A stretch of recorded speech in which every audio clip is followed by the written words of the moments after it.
only God give testimony of themselves. That is why Christ says in John 5:32 and 36, another is he who gives testimony about me. And I know that the testimony he gives of me is true. I have greater testimony than John's because the works that God the Father gave me to accomplish, the same works that I do give testimony of me, that God the Father has sent me. In other words, it is God the Father Melchizedek who gives testimony that I am his Christ, his wife, always supporting me by fulfilling everything I say because it comes from him. And what I do in the lives of our spiritual children is the proof that everyone needs to see to verify that I am who God the Father says I am. And what better witness than he himself and our spiritual children who experience our power? How beautiful.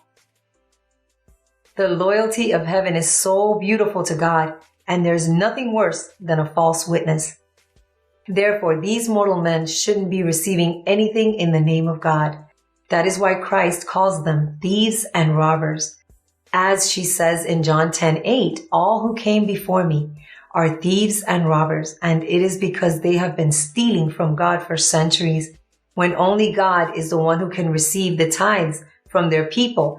And it is the way that God uses to show that God does live and that we are walking and dwelling in the minds of our faithful people, demonstrating our power and also teaching them to not worship strange gods that can become gigantic in the earthly minds of any man and woman who always want to be up front, especially in the religious groups, because the root of all evil is the love of the money that belongs to God.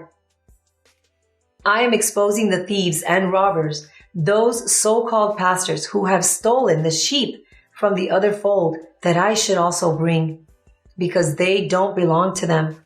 There's only one pastor of the sheep, and it is not a mortal man. She is the first immortal. She is the wisdom of the heaven of God, and her name is Christ-Lisbet. Everything was made by her and for her. So listen well to what I'm saying. The love of money is not wanting to be prosperous. All should aspire to be prosperous in all areas of their lives, because you are faithful in giving tithes to God, and we have poured in you blessings of heaven until it overflows. And if you want to see manifested prosperity, you must do everything with the wisdom of God, your spiritual parents, with our justice, peace, and joy of heaven, without greed, always being peacemakers in everything.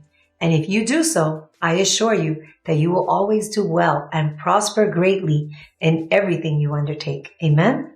Amen.